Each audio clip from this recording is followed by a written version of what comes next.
আজকে দেখব magnetic field এর ডেফিনেশন, এক্সপ্লানেশন এবং ম্যাগনেটিক ফিল্ড ইন্টেন্সিটি কাকে বলে এগুলো ডিসক্রাইব করব। সো ফার্স্ট দেখি, একটা এক্সাম্পল আমি দেব। এই এক্সাম্পলে কি দেখতে পাচ্ছি, let a charge Q is moving along a straight line with velocity V. অর্থাৎ একটা চার্জ কিউ যেটা আমি ধরতেছি যে এটা মুভ করতেছে ভি ভেলোসিটিতে মুভ করতেছে স্ট্রেট লাইনে। এখন যদি এই চার্জটার উপর কোনো ফোর্স অ্যাপ্লাই করা হয়, if a force is applied on the charge there can be three effects, অর্থাৎ তিন ধরনের ঘটনা ঘটতে পারে। যদি এই চার্জটার উপর যে স্ট্রেট লাইনে যাচ্ছে তার উপর যদি কোনো ফোর্স অ্যাপ্লাই করা হয়, তিন ধরনের এফেক্ট লাভ করবে, মানে ইফেক্ট পড়বে। ফার্স্ট, এটা হচ্ছে এই যে চার্জ, এই চার্জের যে স্পিড, এই স্পিডটা বাড়তে পারে। তাহলে speed of the charge, speed of the charge means its speed may be increased, may be increased. এরপর দুই নাম্বার হচ্ছে speed may be decreased, speed কমতে পারে, speed may be decreased, speed may be decreased. আর তিন number হচ্ছে its direction may be changed, অর্থাৎ its direction is its direction is changed। অর্থাৎ এই যে চার্জটা স্ট্রেট লাইনে যাচ্ছে তার উপর যদি কোনো ফোর্স অ্যাপ্লাই করা হয়, তিন ধরনের ঘটনা ঘটতে পারে। একটা হলো এর স্পিড বাড়তে পারে, স্পিড কমতে পারে, আর হচ্ছে এই ডিরেকশন চেঞ্জ হতে পারে। তো এই তিনটার যে কোনো একটা ঘটনা যদি ঘটে, তাহলে আমি কি বলবো যে এখানে একটা ফোর্স আছে, অর্থাৎ ওই চার্জটাকে একটা ফোর্স, চার্জের উপর একটা ফোর্স অ্যাপ্লাই করতেছে আমি মনে করবো। অর্থাৎ যে কোনো একটা, এই তিনটা যে কোনো একটা ঘটলেই আমি বুঝবো যে ওই চার্জটার তা চলার পথে একটা ফোর্স লাভ করতেছে। এরপরে আমরা যদি একটা ইনফাইনাইট চার্জ নেই, say this is infinite charge, একটা infinitely long charge, long conductor যদি নেই, say this is long charge conductor, এটা হচ্ছে ইনফাইনাইটলি লং কন্ডাক্টর। এইখানে কি হয়, এই লং চার্জ কন্ডাক্টর আমরা যদি নেই, তাহলে মানে এখানে আমি আমার উদ্দেশ্য হচ্ছে net charge of the conductor. What is the net charge of the conductor if a current is flowing through it. অর্থাৎ এই ইনফাইনাইটলি লং কন্ডাক্টরে যদি কারেন্ট পাস করতে থাকে, তাহলে এখানে কি পরিমাণ চার্জ কাজ করবে বা কী পরিমাণ ইলেকট্রিক ফিল্ড আমি পাবো, সেটা কেমন হবে। এখানে আমাদের হচ্ছে সে এখানে আই পরিমাণ কারেন্ট চলতেছে এই কন্ডাক্টরের ভিতর দিয়ে। এখানে যে জিনিসটা ঘটে, একটা হচ্ছে ইলেকট্রন ঢোকে, আর একটা ইলেকট্রন বের হয়ে যায়। অর্থাৎ এক প্রান্ত দিয়ে একটা ইলেকট্রন ঢোকে, আর একটা দিয়ে মানে রিলিজ হয়ে যায়। যেমন আমরা যদি কোনো সার্কিটে দেখি, একটা বাল্ব যদি মানে বাল্ব যদি আমি বাল্বের মাধ্যমে তড়িৎ ব্যয় করি, তাহলে দেখা যাচ্ছে সোর্স থেকে যে পরিমাণ ইলেকট্রন যাবে ওই বাল্ব থেকে সেই পরিমাণ ইলেকট্রনই নির্গত হবে। তার মানে ওই যে কন্ডাক্টর, এই যে সার্কিটের যে কন্ডাক্টরটা, এই কন্ডাক্টরের আমার কোনো মানে যে নেট চার্জ থাকবে সেটা হবে কত, net charge will be zero, net charge will be zero. তার মানে যে কটা ইলেকট্রন বের হবে সেই কটা ইলেকট্রনই আমার, যে কটা ইলেকট্রন আমি কন্ডাক্টরের মধ্যে পাস করবো সেই কটা ইলেকট্রনই বের হয়ে যাবে। অর্থাৎ নেট চার্জ জিরো হয়ে যায়।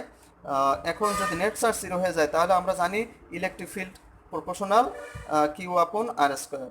দ্যাট মিনস কিউ যদি জিরো হয়ে যায়, তার মানে ইলেকট্রিক ফিল্ড থাকবে না, অর্থাৎ এর চার সাইডে কোনো ইলেকট্রিক ফিল্ড কাজ করবে না। অর্থাৎ কোনো লং চার্জ কন্ডাক্টরের, মানে যে কোনো কন্ডাক্টর যেটাতে কারেন্ট চলতেছে, এই কন্ডাক্টরের কোনো ইলেকট্রিক ফিল্ড, কন্ডাক্টর কোনো ইলেকট্রিক ফিল্ড ক্রিয়েট করবে না। অর্থাৎ so a current carrying conductor, so আমরা কি বলতে পারি, so a current carrying conductor, so a current carrying conductor cannot create any electric field, অর্থাৎ এই যেহেতু চার্জ এখানে নেট চার্জ 0 হয়ে যাচ্ছে, তার মানে এখানে কন্ডাক্টরটা চার্জ থাকতেছে না। অর্থাৎ এখানে যদি ইলেকট্রন প্রোটনের মান আলাদা হয়, ইলেকট্রনের মান আলাদা যদি হয়, তাহলে সেক্ষেত্রে এই একটা চার্জ কন্ডাক্টর হয়ে যাবে এবং সেক্ষেত্রে ফোর্স কাজ করবে। সো আমরা ম্যাগনেটিক ফিল্ডের যদি ডেফিনেশন দিই, magnetic field is a, so the magnetic field, definition of magnetic field,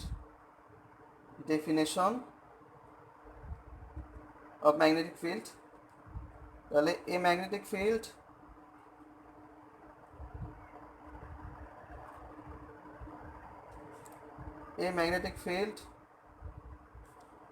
is the field,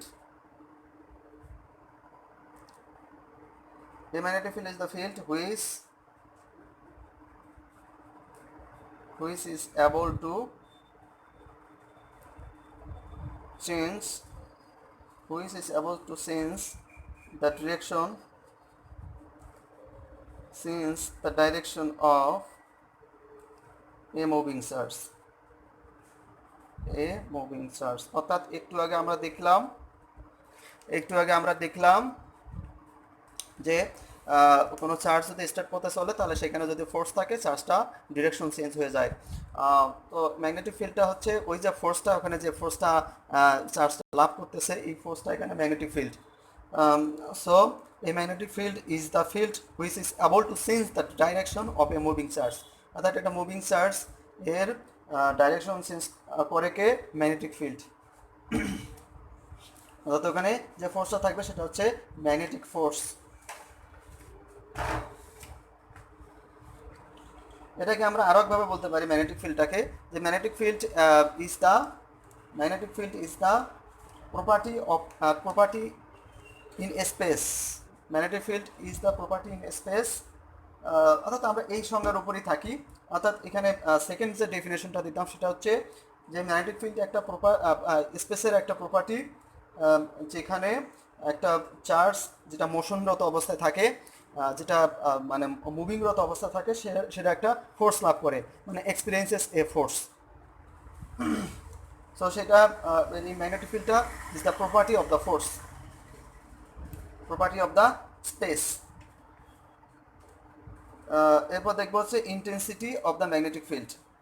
তো আমরা ইলেকট্রিক ফিল্ডে যেমন দেখেছিলাম যে ইলেকট্রিক ফিল্ড এবং ইলেকট্রিক ফিল্ড ইন্টেন্সিটি ই, ঠিক তেমনি ম্যাগনেটিক ফিল্ড এর ডেফিনেশন দিলাম, এবার magnetic field intensity definition Dev.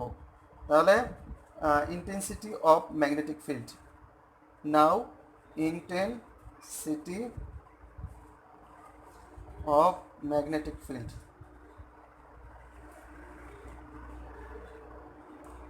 Intensity of magnetic field, first এখানে আমি একটা ফিগার দেব যে এ চার্জ মুভস অ্যালং স্ট্রেট, সে এ চার্জ মুভিং অ্যালং স্ট্রেট, এ যখন যেখানে স্ট্রেট হচ্ছে সেটাকে আমি রুম নাম্বার 1 ধরি, রুম 1 R1, এবং এই চার্জের ভেলোসিটি হচ্ছে ভি। এরপরে চার্জটা যদি আমি অন্য একটা রুমে মুভ করি, সে দিস ইজ রুম নাম্বার 2, আবার ওই চার্জটাকে যদি সেম ভেলোসিটিতে আর একটা রুমে নিয়ে যাই, রুম নাম্বার 3-তে নিয়ে যাই, সেক্ষেত্রে আমরা দেখি যে যখন চার্জ স্ট্রেট পথে চলে, অর্থাৎ স্ট্রেট পথে চললে আমি বুঝবো যে হচ্ছে সেখানে magnetic field is 0। Okay, velocity same, তিনটার ক্ষেত্রে ভেলোসিটি সেম। এবার যদি চার্জটা এই যে রুম নাম্বার যখন 2-তে নিয়ে গেলাম, তখন দেখতেছি চার্জের যে ডাইরেকশন, এই ডাইরেকশনটা চেঞ্জ হয়ে যাচ্ছে। এই ডাইরেকশন চেঞ্জ করতেছে হলো সে ফোর্স F1, মানে এখানে হচ্ছে ম্যাগনেটিক ফিল্ড যে ফোর্স অ্যাপ্লাই করবে এটা হচ্ছে F2, আর এই ফোর্সটা হলো F1 তো আমি 0 পেয়েছি। এরপর হচ্ছে এই রুমে যে ফোর্স অ্যাপ্লাই হচ্ছে সেটা হচ্ছে F3, এবং এই F2 ফোর্স অ্যাপ্লাই করতেছে হলো ম্যাগনেটিক ফিল্ড B2, আর F3 ফোর্স অ্যাপ্লাই করতেছে হলো ম্যাগনেটিক ফিল্ড B3। অর্থাৎ এখানে তিনটা রুমে ম্যাগনেটিক ফিল্ড আলাদা আলাদা, B1 B2 B3। অর্থাৎ এক্ষেত্রে আমি দেখতেছি যে কার্ভ হয়ে যাচ্ছে, মানে ডাইরেকশন চেঞ্জ হয়ে যাচ্ছে। ম্যাগনেটিক ফিল্ডের মান যত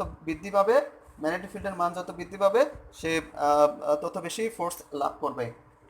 So there is a force acting on the charge. So there is a force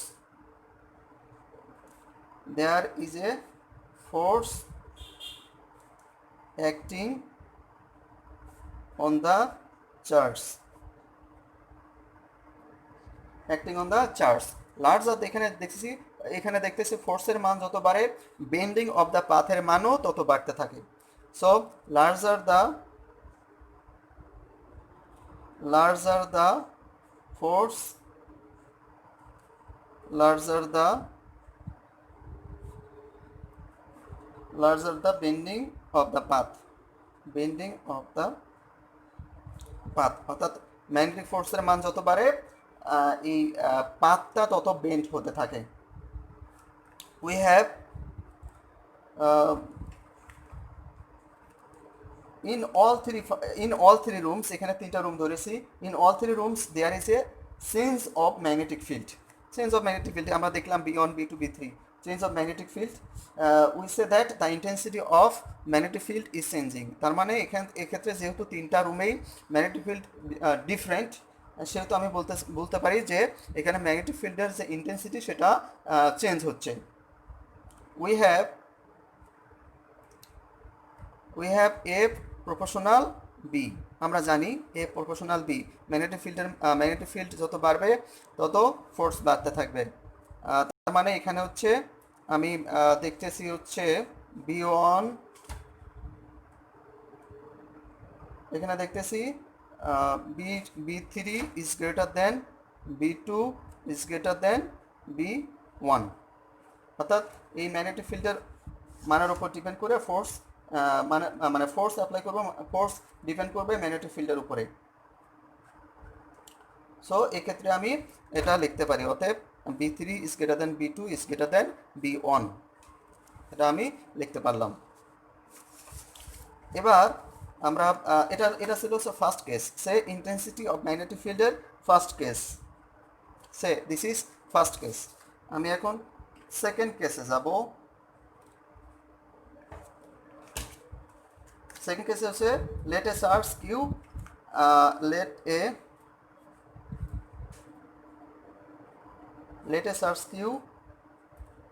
and its constant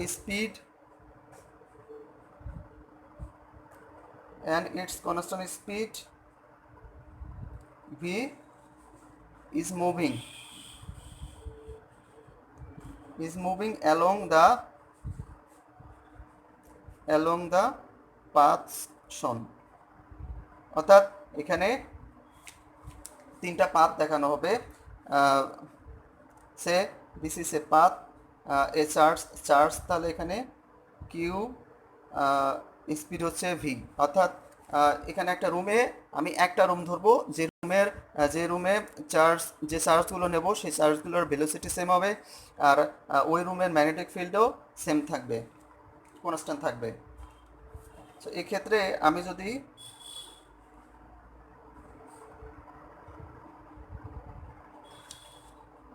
আমি যদি তিনটা, এখানে ম্যাগনেটিক ফিল্ড সেম, এরপরে আমার চার্জ হলো একটাতে Q1, একটাতে Q3, so Q1 Q2 Q3। তো স্ট্রেট লাইনে যখন যায় তখন তো আমাদের ম্যাগনেটিক ফিল্ড জিরো থাকে, ওটা আমি বাদ দিলাম। আমি যদি এই পার্টটা ধরি, সে দিস ইজ Q1 এর জন্য, দিস ইজ Q2 এর জন্য, দিস ইজ Q3 এর জন্য। অর্থাৎ আমার কথা এখানে যে হচ্ছে দিস ইজ ম্যাগনেটিক ফোর্স 1,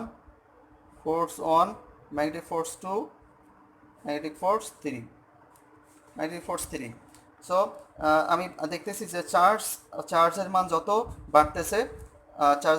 বাড়তেছে, ফোর্সের মান তত বাড়তে থাকবে, যদিও ম্যাগনেটিক ফিল্ড এখানে কনস্ট্যান্ট। সো Q3 ইজ, তাহলে এখান থেকে আমি কি বুঝতেছি, Q3 is experiencing more force where velocity and room are same, velocity and room are same, room একটা বা সেম রুমই হতে পারে। আবার হচ্ছে ম্যাগনেটিক ফিল্ড রুম সেম মানে ম্যাগনেটিক ফিল্ড সেম। আর এখানে কিউ থ্রি যেটা, কিউ থ্রিটা আমি দেখতেছি কিউ থ্রিটা বেশি ম্যাগনেটিক ফোর্স লাভ করছে। So Q three is experiencing more force, যদিও ভেলোসিটি তিনটার ক্ষেত্রে সেম। তার মানে আমি এখানে দেখতেছি যে চার্জের মান যত বাড়ে ম্যাগনেটিক ফোর্সের মান তত বৃদ্ধি পায়। So we have Q3, we have F proportional Q, অর্থাৎ চার্জের মান যত বাড়বে ফোর্সের মানও তত বাড়তে থাকবে। সো আমি কি বলতে পারি এখানে Q3, অতএব Q3 is greater than Q2 is greater than Q1। চার্জের মানগুলো এরকম, অর্থাৎ Q1 এর চেয়ে Q2 বড়, Q2 চেয়ে Q3 বড়। এই চার্জের মান যত বৃদ্ধি পাচ্ছে ফোর্সের মানও তত বৃদ্ধি পাচ্ছে। এরপরে আমি নেব কেস থ্রি। কেস থ্রিতে দেখি যে let a charge Q with is moving with different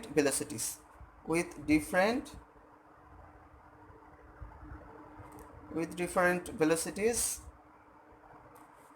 keeping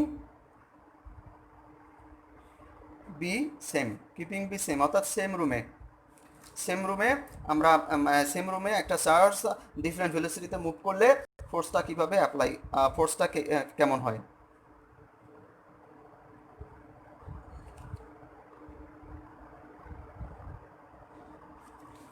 so this is charge, এখানে চার্জ কনস্ট্যান্ট, এরপর ভেলোসিটি হবে different. Say this is velocity 1 এর জন্য এটা, ভেলোসিটি 2 এর জন্য এটা, ভেলোসিটি 3 এর জন্য এটা। সো এই ক্ষেত্রে যে ফোর্সটা এটা হচ্ছে, এই ফোর্সটা হলো F1, এই ফোর্সটা হলো F2, আর এই ফোর্সটা হলো F3। তার মানে দেখতেছি এখানে F3টা সবচেয়ে বড়। এর মানে হচ্ছে যে we have A proportional V। Velocity বাড়লে চার্জের ভেলোসিটি বাড়লে ফোর্সের মান বৃদ্ধি পায়।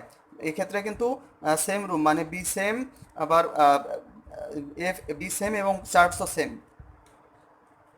অতএব এক্ষেত্রে আমরা দেখতে পাচ্ছি যে V3 is greater than V2 is greater than V1। Okay, V3 is greater than V2 is greater than. অতএব আলটিমেটলি আমরা কি দেখলাম? আমরা দেখলাম হচ্ছে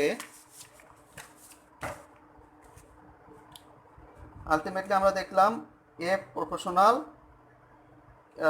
প্রথমে দেখছি B, তারপর F প্রপোর্শনাল, সেকেন্ডটাতে দেখলাম হচ্ছে কিউ, আর থার্ডটাতে দেখলাম ভি।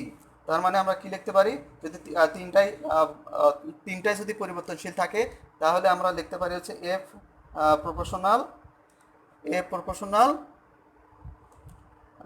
বি কিউ ভি, মানে বি কিউ ভি, অথবা এফ সমানুপাতিক চিহ্ন উঠিয়ে দিয়ে আমি একটা কনস্ট্যান্ট বসাবো যেটাকে আমি কে ধরি, কিউ ভি বি, বা K equal to F upon Q V B.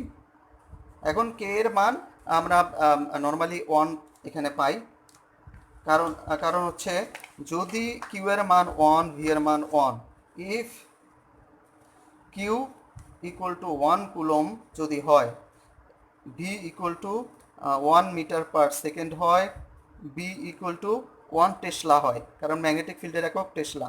যদি টেসলা হয়, এখানে ম্যাগনেটিক ফিল্ড বলতে ম্যাগনেটিক ফিল্ড ইন্টেন্সিটি এর একক হচ্ছে টেসলা। যদি হয় তাহলে যে ফোর্সটা পাবো ফোর্সটা হবে 1 নিউটন, অর্থাৎ এখানে ফোর্সটা পাবো আমি 1 নিউটন যদি এগুলোর মান 1 হয়। কিউ এর মান 1 coulomb charge, with 1 coulomb charge 1 metre per second বেগে চলে, ম্যাগনেটিক ফিল্ড 1 যেখানে যে ফিল্ডে থাকবে সেখানে যে ফোর্স অ্যাপ্লাই লাভ করবে সেটা হচ্ছে 1। অতএব কে ইকুয়াল টু আমি কি পাচ্ছি 1। সো আমি লিখতে পারি F equal to Q V B আমি লিখতে পারি। এবার আমার কথা আছে আমি ম্যাগনেটিক ফিল্ড ইন্টেন্সিটির ডেফিনেশনটা দেব। এতক্ষণ তো আমি এক্সাম্পল দিলাম, এবার ডেফিনেশনটা। সো ম্যাগনেটিক ফিল্ড আমি কি পাবো, magnetic field B equal to F upon Q V. এখানে কিউ ইকুয়াল টু 1 কুলম, যদি Q equal to 1 coulomb, V equal to 1 metre per second হয়, তাহলে বি ইকুয়াল টু কত হবে? অতএব বি ইকুয়াল টু হবে F. That means if that means if 1 coulomb charge, if 1 coulomb charge moves at right angles, moves at right angle to field with unit velocity,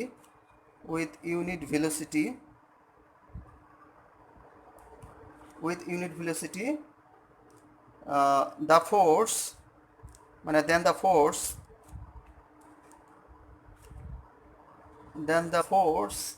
experienced by the unit positive charge, by the unit charge is the intensity, intensity or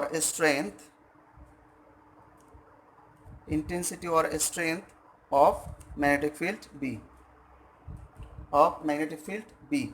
at a space বা at a location. Okay, so এই ক্ষেত্রে আমি তাহলে কি পেলাম, যে যদি 1 coulomb charge with unit ভেলোসিটিতে রাইট অ্যাঙ্গেলে মুভ করতে থাকে, রাইট অ্যাঙ্গেলটা হবে কার সাথে? ওই যে চার্জ এবং যে ফিল্ড, ম্যাগনেটিক ফিল্ড, এই দুটোর মধ্যবর্তী অ্যাঙ্গেল হবে 90 ডিগ্রিতে। যদি মুভ করতে থাকে তাহলে যে ফোর্সটা অ্যাপ্লাই হবে, এখানে যে ফোর্সটা ইউনিট পজিটিভ চার্জ লাভ করবে, সেই ফোর্সটাকে বলা হয় ম্যাগনেটিক ফিল্ড ইন্টেন্সিটি বা ম্যাগনেটিক ফিল্ড স্ট্রেংথ।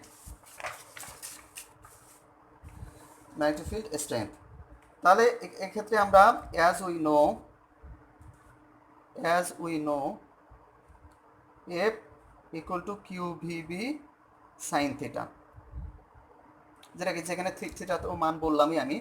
এখন at theta equal to 90 degree, theta যদি 90 ডিগ্রি হয় তাহলে এখানে কি হবে? থিটা ইকুয়াল টু 90 ডিগ্রি হলে এফ ইকুয়াল টু হবে QVB। That means maximum force লাভ করবে যদি ওই চার্জটা ম্যাগনেটিক ফিল্ডের সাথে 90 ডিগ্রিতে কাজ করে, তাহলে ম্যাক্সিমাম ফোর্স লাভ করবে। এখন at theta equal to 0 degree, ডিগ্রিতে কী হবে?